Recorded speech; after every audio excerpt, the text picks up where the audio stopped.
This is the Balanced Growth Show with Dr. Travis Perry, helping successful business professionals like you achieve balance in their lives. Welcome to another episode of the Balanced Advisor podcast. I am your host, Dr. Travis Perry. Today, we are privileged to have Devin Johnson. Devin is the current CEO of Kennected, an India-based SaaS company with over 15,000 users. He's a serial entrepreneur, inspiring leader, and an adept marketer.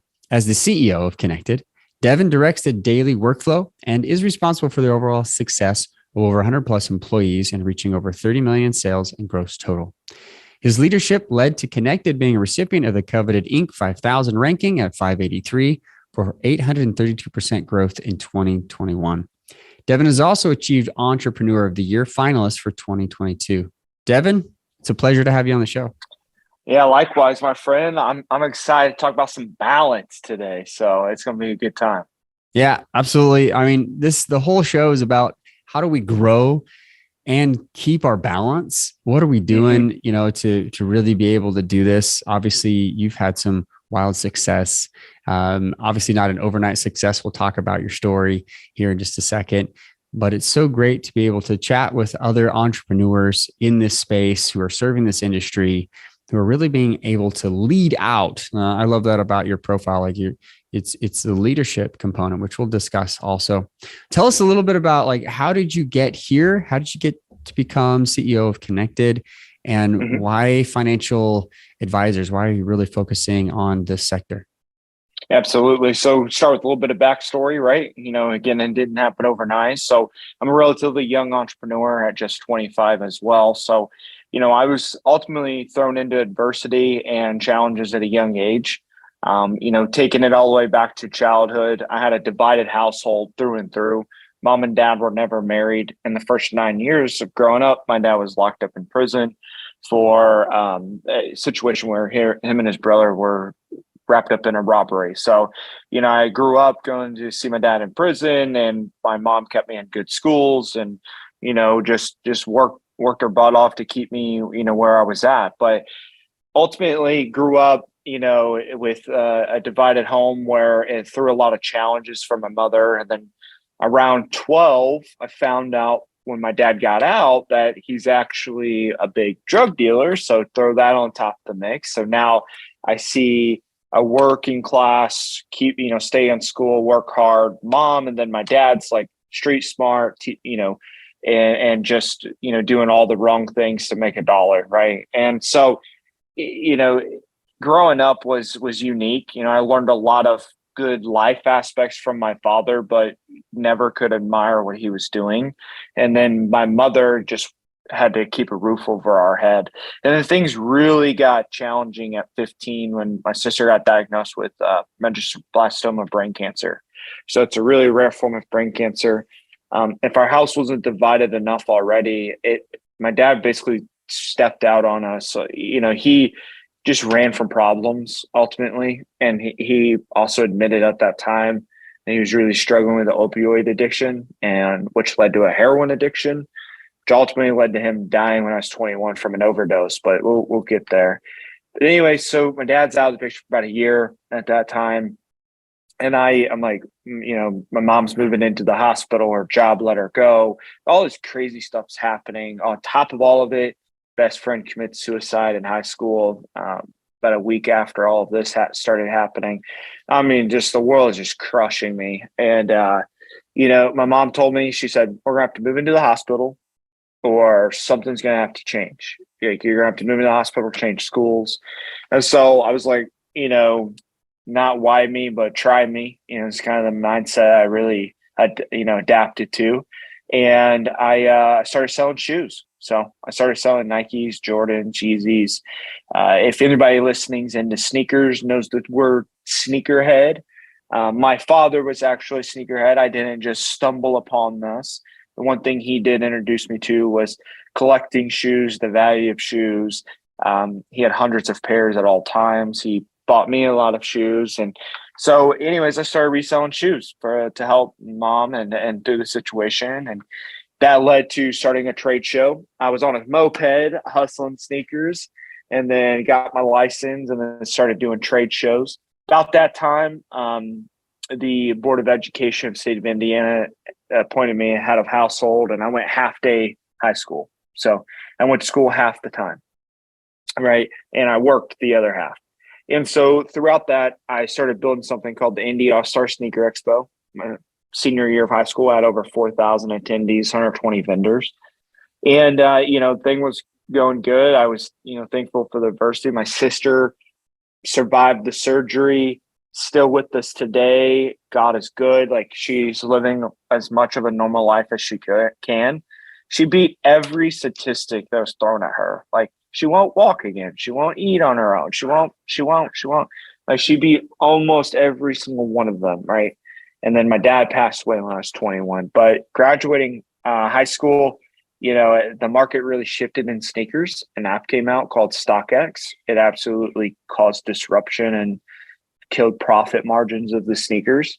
And so I pivoted to go into digital marketing. So just graduated, pivoting into digital marketing. I knew how to build websites.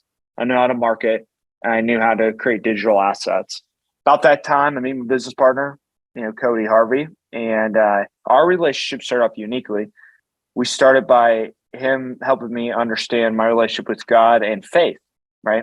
I know, Travis, you're, big on the family and religion side. And, I was really confused at 18 of like, if God is real and everything is real, why is this happening to my family and my sister, yada, yada. Yeah, I really struggled with that sort of things. And that's how me and my business partner ultimately connected. Was he was working in the nonprofit and ministry world, and he was leading people to faith and helping people in persecuted areas. And so he led me to faith. And then we, true story, a week after meeting, we went to his apartment and flooded the entire apartment from baptizing me in his bathtub. So it was like, I was about 100 pounds heavier too. So when he dunked me, the water just freaking flew off over the side of the edge of the tub. That's a crazy story. And then shortly after that, we became business partners in the digital marketing company. And then we realized we hated service-based revenue. The idea of Kennected, stumbled upon, and here we are today. That's kind of the full story of how did Kennected evolve. Wow. Appreciate you giving us the backstory, because that's super relevant and important to what we're talking about today. Because balance, I tell you, I've done this in front of live crowds of 500 entrepreneurs and asked them what is their most important priority in life. And they tell me it's spirituality, it's physical health, and relationship with spouse, in that order. And the fact that that's guided you and helped you through, really, I mean, it's not, you didn't just have one issue. Like, there were several, like you had a storm that just came out to get you, and you've made through with the help of God in your life. And I love that. I appreciate you bringing that up, Devin. Yeah, no problem. And the fact that it's led you into business, you're successful. God wants us to be successful. He wants us to have these successes in our life, but he wants us to be faithful to him. And I appreciate that perspective. So with that, obviously your sense of balance growing up was survival, right? Yes. It was like, how do I survive? What's balance? Like, you probably didn't even have that concept in your life at all. But now, you're successful. You run this company, you're doing extremely well. Tell us, what is your definition of balance through all the success? Yeah. So balance really didn't become a priority till about 2.5 years ago. So I'll be transparent to the listeners here. But what balance means to me is being able to hit all major priorities within the time we're given in one day. So if you can be successful with your spiritual, fitness, work, and family all in one day, that is a balanced day, in my opinion. And if you can do that at scale on a consistent timeline, that is truly the definition of balance, in my opinion, is all priorities get nailed inside of one day, 1 week, 1 quarter, one. Now, I will be also transparent for the listeners. I do know that there's different seasons of business, and balance can shift. Like, if you have a big product launch, or you need to go recruit, or you need to really build your book of business, there is times, but you ultimately need to understand what matters most to you and be able to fit those inside the timelines.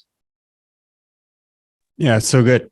And it's all about priorities, right? It's all about how can you focus on your most, important priorities. And I love that response there. Let me ask you a follow-up question. You said, hey, in the last 2 years, this has been a bigger, thing for me. Prior to that, what was life like before, and what kind of made that shift to decide, hey, I need to be more focused on my priorities? Yeah. So honestly, my health and my wife were the top two reasons why I started shifting into more balance and prioritization around spiritual, myself, family, then business, right? That's kind of the order I follow, by the way. I was getting just really overweight. I was over 310 pounds, like 315, 316 at my heaviest, and just miserable, eating McDonald's every day, stress in the relationship. I've been with my wife since junior year of high school, but it would just be constant arguments of why business, always business, never us, never, time to plan for a family. And I just had my priorities wrong. I was focused on the almighty dollar, and everything else around me was just melting down. So those are the top two drivers of, figuring out what mattered most to me and how do I fit that into a daily, weekly, monthly, quarterly, yearly. Yeah. I love that. And, I hear this a lot as we've interviewed literally hundreds of advisors and business owners about achieving balance. Like, what are they doing to get there? That health, relationships, not only the most important thing, but tend to be a catalyst. I had one advisor straight up tell me in an interview, my wife is my balance. And this it really ties in with section 3 of the book, Achieving Balance, talking about how couples work together. How have you and your wife worked together over the years? How, get specific with us, like open up a little bit about this. Like, what has she done to help you stay motivated, be motivated, have balance? Talk to us a little bit about that. Yeah. So one, it was important for us to both sit down and understand our greatest desires as far as lifestyle, what we want, who we want to be, what does the day-to-day actually look like? And, I do have great, admirations to run, billion-dollar company, really change the world, really leave my footprint, get into the education space eventually. I've got a lot of stuff I want to achieve, and she really wanted to achieve just a good family and good, balance ultimately for her. So I understood where both of us wanted to be at, and then making a plan moving forward. And the plan looked a little bit like this. I rock the business world. That's me. I'll take the income, producer, all of that is on me. You own the house. The house is the second business, right? You make sure that everything around the house is owned. And if you want to stay home, now we have a 1-year-old and we have one on the way, right? Like, you take care of the family and foundation of the house. I will take care of the outside elements, and we will respect each other in the sense that Monday through Friday, as Devin can grind it out, be home by a reasonable time, make sure we eat dinner together, and, the weekends are ours. We really just understood one another's wants, needs, and desires, and then molded around that. Yeah, division of labor, but also knowing and supporting each other in that. How, to kind of follow up a little bit more on this, how has your wife really been the support that you need, and how have you been a great support for her in this division? So on my end, I support financially. I'm not the greatest emotional support because I'm kind of like a brick wall with it. I think it's because of the traumatic past. However, I'm an outlet, for her to have fun and have, a good time.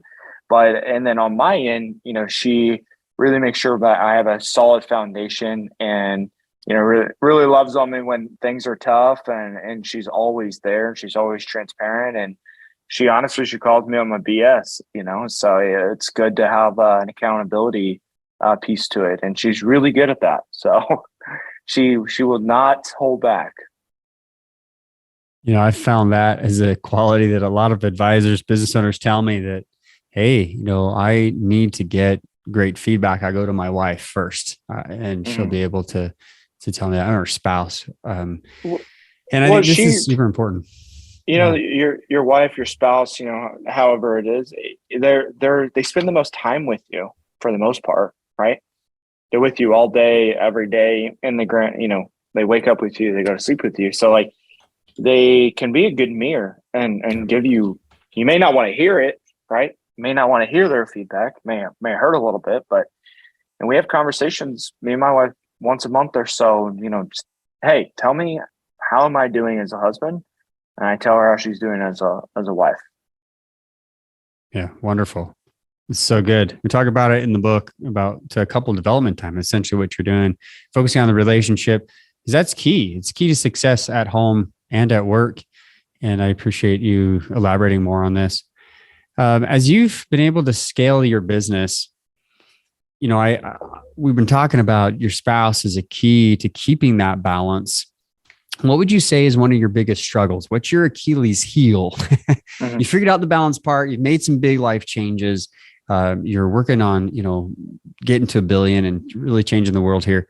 But what would you say? Like, hey, yeah, Travis, this is where I struggle the most. Yeah. So within the business, I've done a pretty good job empowering key leaders to run and trust but verify. We've got a great system here. But as far as the Achilles heel at the moment would be that they have empowerment, but they can't.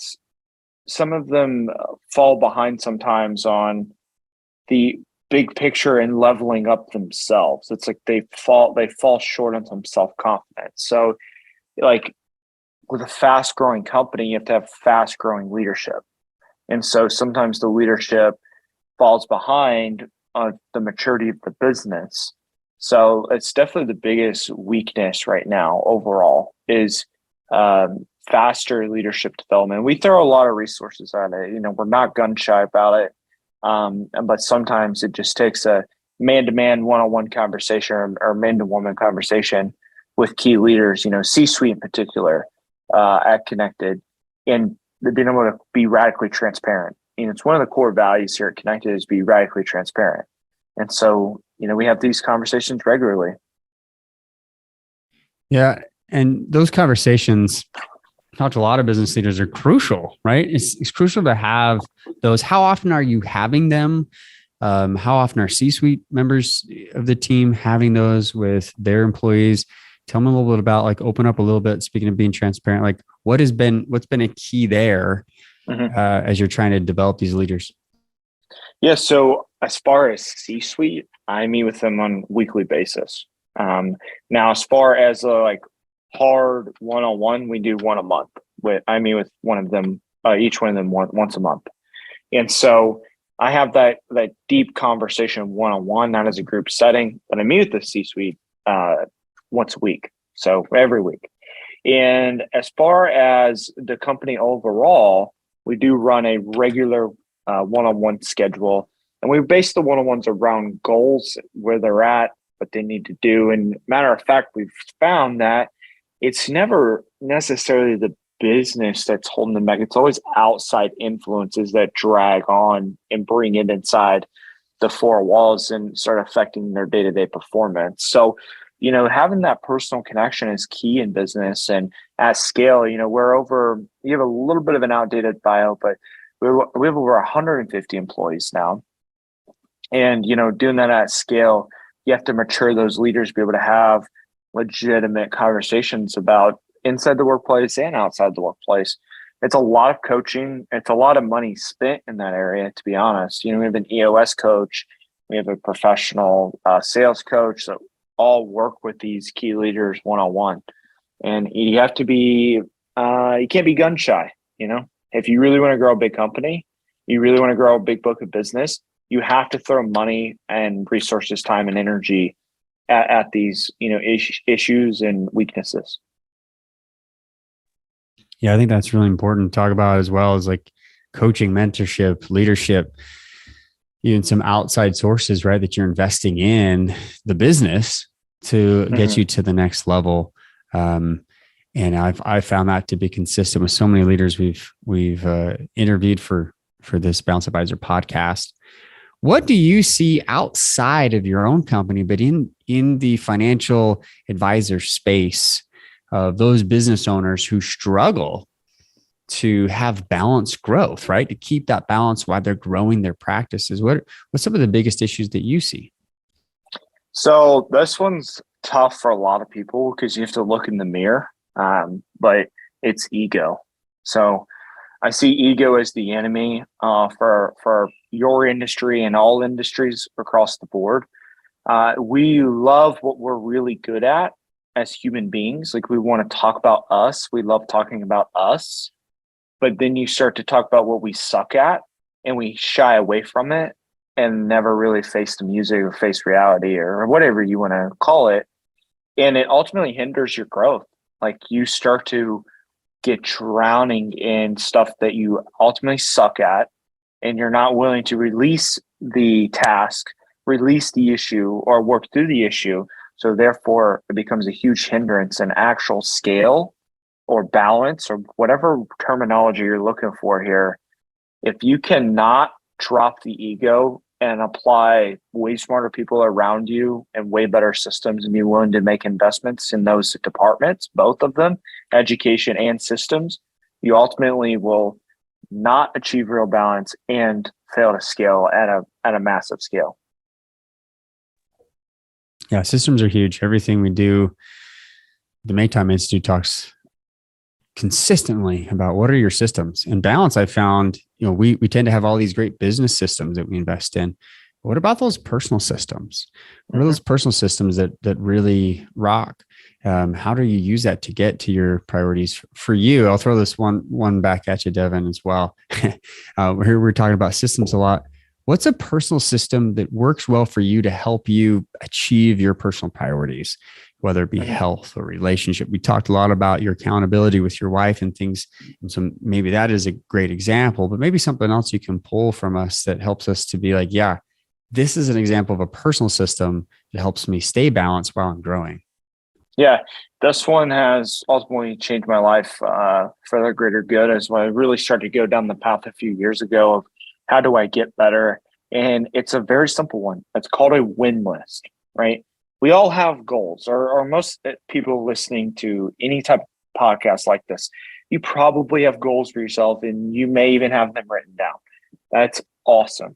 This has nothing to do with the actual goal itself. A win list is 5 things you can control to contribute to the goal on a daily basis. And it is only 5 things. Like most people want to sit there and write 15 things. Like your day is no different than anybody else's day, but what are the 5 key things that you can control? And that can be 1 thing personal, 4 things business. That day to day changes, right? But a win list is so powerful. I write it down. I use a remarkable, right? Before that was pen and paper, but something that actually feels like pen and paper. Write that sucker down. I'm going to call John and see if we can get the deal closed. I'm going to work out no later than 6 a.m. I am going to be at home for dinner by 6:30. And you scratch off these wins. And at the end of the day, those 5 things contributed to your overall goals or processes. And it's measurable, it's obtainable, and it's not overwhelming. Just 5 things that you can control day to day, and crossing them off, there's power in it. That's awesome. Yeah. You're focusing on your goals. You're focusing on those wins every day, keeping that daily tracking, right? That daily motivation. 100% agree with that. I love that you call this your win list, because that's really sometimes even just calling them goals.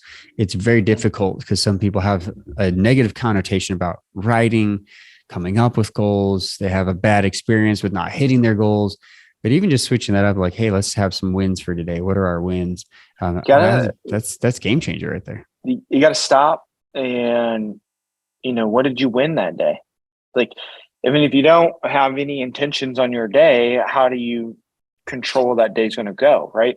I believe everything has to have an end outcome or a predetermined end outcome that you want to achieve. And then what factors go into making that happen? And if you have no idea, you're so far behind on achieving balance, on scaling your business. Because if you don't know where you are going, how are other people going to help you? Appreciate your advice here on the show today. If, advisors, if you could give them some advice to leave them before we're done here, what would you tell them? What was something to help them, one or two things that allow them to have better balance as they're scaling and growing their business? Yeah. So I already talked about it, the win list. I'm going to give you a couple other things, but the win list for sure. Apply a win list in your day-to-day. It will help you so much. You'll feel so much more accomplished every single day. But a couple other things that, I believe can really, really, really help you is one, just drop ego. Just listen to others. Be open to criticism. In the financial advising world, especially, I see people that are know-it-alls, and there's no reason. I don't care how much money you're making, how big your book of business is. Be open to other people being able to help you and guide you in the right direction. It will help you achieve more balance in the grand scheme of things, because you will level up your education and or level up your relationships to where you're not having to do some day-to-day task or whatever it may be. And then, number two, eliminate comparison. So a lot of people compare other lifestyles on social media in the world we live in to, why am I not John Doe on Instagram that's this financial advisor that flies around private jets and it has Lamborghinis? And like, eliminating the element of comparison early on in your journey and just focusing on you, your win list, and your goals, you ultimately start to compound wins and get there a lot faster without looking for little shortcuts or trying to, be someone you're not. So eliminating the comparison factor will help you tremendously as you're getting to scale or getting out of the gate or whatever journey you're on. I have found eliminating comparison is massive way to help your mental health throughout the journey. So good. And in a day and age when this is such a huge topic, social media, the comparison game, it's everywhere. Just put your nose to the grindstone, focus on your win lists, keep your priorities high, your major priorities in one day, and really focusing on using, for you, your health, your relationships, get those in order, your walk with God, your, faith. I think these are so important for all of us to continue to focus on.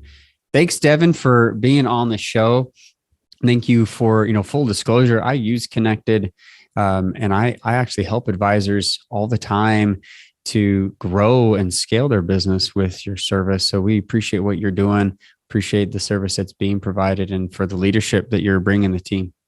Yeah, thank you, Travis. I appreciate it and look forward to growing our relationship and mountain biking out in Utah. That's right. He's coming on it. We're gonna do some fun stuff very soon. So I appreciate you being on, Devin. Once again, thank you for being on the show. And listeners, thank you for being a fly on the wall, listening to us banter back and forth about growth and balance and how things are done here with the Kennected team and Devin specifically. If you love this, share, comment, subscribe. We appreciate all the love on this podcast as it continues to grow and affect business owners and financial advisors out there in the industry. Again, thanks. And remember, live life on purpose.